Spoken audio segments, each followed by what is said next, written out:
You know, I like to stay right there in New York with the Giants. You know, right up the road from the Jets. When you think about the first round, they took Abdul Carter, so you pair him on the opposite end of Thibodeau. I don't think he'll be wearing number 56 and Lawrence Taylor's number like he asked, which was somebody should have told him, as you say, read the room. Probably not a good ask, but they got their future quarterback in Jackson Dart. They took him moving back up to the first round. Darius Alexander, another DT. So you could tell that they want to strengthen that defensive line, something that the Giants has a staple in their organization. But Cam Scatterboo, the running back from ASU, reminds me a lot of a guy that I played with in Mike Allstott. Just more, like, has a little more athletic ability than Mike. Mike was a little more stiff. He's a little more agile. He could catch the ball out of the backfield. And he's a tough son of a gun in terms of running the football. So when the weather changes in New York on the East Coast, when they start traveling to them Washingtons, them Philadelphias, they got a guy that they could turn around and hand the football off to. And hopefully he could continue to show what he did at ASU. So, yeah, I like their draft. I do. I really honestly do. Now, whether or not they're going to be there, long haul to see all of this through, they set it up for the next head coach. That's for sure. Well, yeah, they certainly made some aggressive picks, but I know Abdul was happy since he was sort of campaigning to go there anyway. Yeah, I don't know if you're going to get that number, but he's not getting it. That might be a good thing. Yeah, not getting it. It's a little bit of pressure to wear Lawrence Taylor's number, get that unretired. Paul, who do you think had the best draft? I like what Cleveland did. They traded up. They traded in the draft, got the players that they wanted, and then you got. I mean, think about this. You got maybe a starting quarterback in the 5th round. I mean, come on. They don't get no more value than that. You know, they was able to accumulate a lot of picks and then a first rounder for next year. So I think, you know, they're doing a high first rounder. A high first rounder. even though Michael doesn't believe that the Jacksonville Jaguars are going to be a high first-round pick next year, Joy. They acquired a top 10 pick next year. That's it's the craziest thing. One of the personnel people I was talking to over the past couple of days, and we was talking about that conversation we had about Cleveland, Jacksonville, who won the trade. And one of the things he said is, yeah, they're going to definitely be picking at the top 10.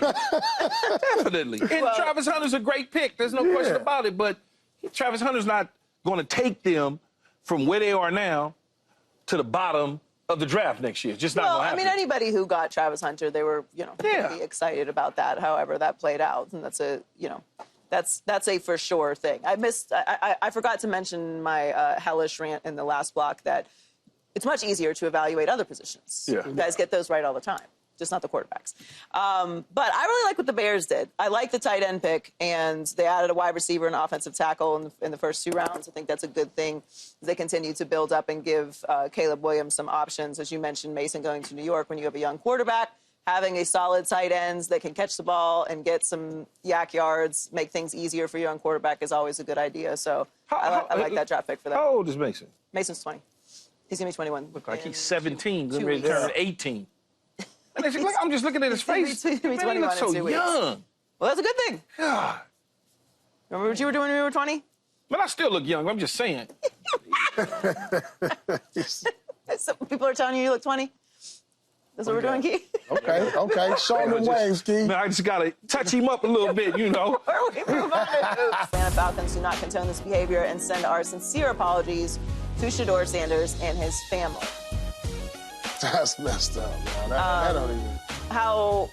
What are your thoughts on these I think calls, it's just classless, man. You know, because you got on one end, you got a guy who is going to remember this day the rest of his life, the day you get drafted, the day that you get that call, when you're sitting there waiting on that call, you know, and to get a prank call, pretending to be like the pick you may go to, or it's just like, I just don't know what type of a generation that we're in right now, because I feel like this is like the most dismal generation that we're in currently. You know, everybody's looking for clicks. Everybody's looking for someone to talk about them. And it's just a classic situation, especially in a situation where a guy is waiting for a special call that he's been waiting his whole life for. It's just, there's no room for it, you know. Remember we were talking about the draft and the process and everything last week, and I was talking about, I was like, when everybody phones off, because that one phone is the only one that should ring. Right. And I talked about that last week. And because when that phone rings, there's 2 things that's happening. Somebody's telling you they're drafting you, or somebody is telling you, we got the XXX pick.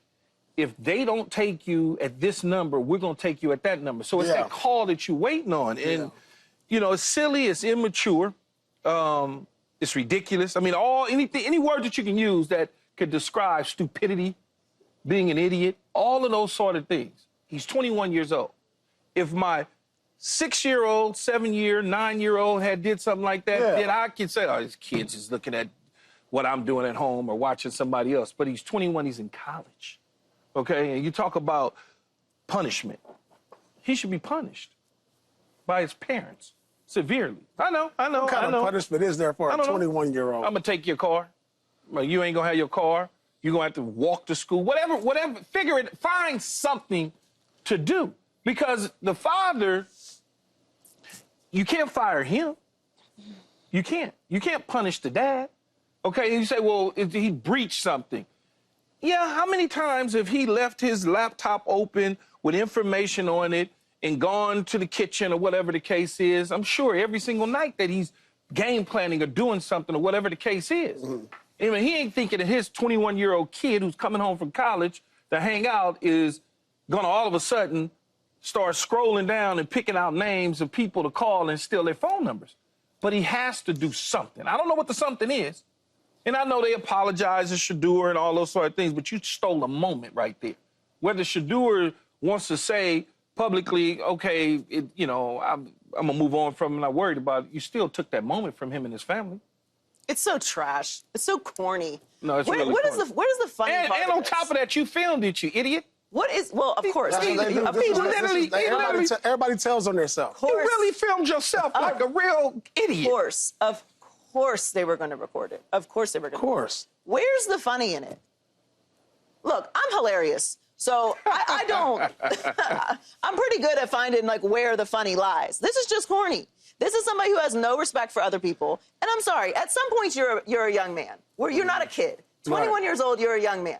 You are young, but you are still a man. You're not 14 years old. You're not in high school.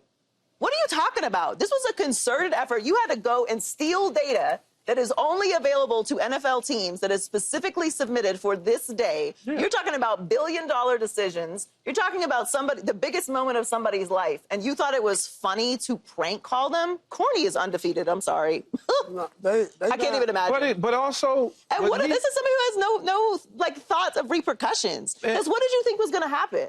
He thought everything that happened is exactly what he thought was going to happen. He gained fame from it. No, he ain't gained no fame. Yeah, he did. Everybody knows who he is. But they looking at him crazy. But they still know who he is. No, I understand. They still know his name. And guess what, though, Paul? They know his name, they know who he is, and eventually, at some point in time, if he hadn't already or whatever the case, he's going to eventually graduate from Ole Miss. And he's going to eventually get out into the real world and apply for some job. And there's going to be some executive that looks at him and remembers what he did. And that decision on that draft day could be a decision that hurts him moving forward in the real world. Could. And they're investigating, but I do want to mention there were other players who were pranked as well, because it wasn't just Shedeur. No. So now we don't know if it was all from the same number. Tyler Warren said that the prank call was the same number that he believed that was from Shedeur as well. So he thinks it's the same one, but it hasn't been confirmed. But Tyler Warren, Chase Lunt, Kyle McCord, and Isaiah Bond, who went undrafted, also all got pranked. I bet you it was. He probably passed the numbers to the homeboys. Yeah, he got more than one number. Yeah, of course. Well, they haven't confirmed. Why would you just take one number, right? I'm just saying, like, you know, I watched my brother get drafted, but I was pretty young when he was drafted. And, you know, being there with Mason, he's sitting there with his phone, trying to stay calm. Yeah. You know, everyone's sitting around. Everyone else is anxious. And not worried, but, you know, excited, like in an excited, anxious moment to get that call.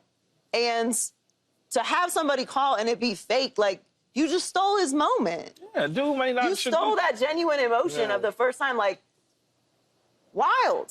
And Shedeur... Just wild to do. And you have no respect for your parents either, because your father has that because of the work that he's put in the league to be in that position, and you went and stole that information. Crazy. And just think if Shedeur took that and was like, man, I ain't even answering the phone no more. Right. I don't even feel like dealing with this no more. Like if he would have decided to not answer the phone when the Browns called just because he didn't want to deal with it. You know, but this kid, like you said, Paul, he got his fame. It ain't good fame, but he got his 5 minutes of fame for sure. Clout is a disease. Yeah. Subscribe here to get the latest from Speak, and go watch a few segments from our other shows on FS1.